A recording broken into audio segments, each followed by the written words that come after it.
السلام عليكم، أنا أخوكم عبد الله طارق، حيكم جميعا. بالبداية أتمنى نصلي على النبي محمد وعلى آل محمد. الراحمون يرحمهم الله. تشوفون هاي القطة المسكينة؟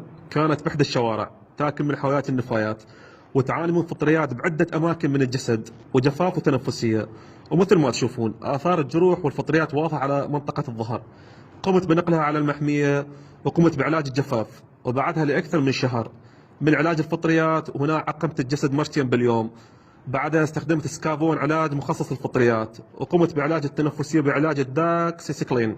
أحبة الكرام، وهنا المفاجأة الأجمل. بعد فترة زمنية من الاهتمام والعلاج والعناية بهذه القطة المسكينة، الحمد لله تم علاجها بالكامل وأزهرت من جديد وأصبحت بخير بفضل الله. وبعد ما كانت بالشارع الصار على الموت، الآن داخل المحمية مع باقي القطط تعيش بخير وبسعادة. وبالأخير ارحموا هذه المخلوقات الضعيفة يرحمكم الله. في أمان الله، ورب يحفظكم جميعا.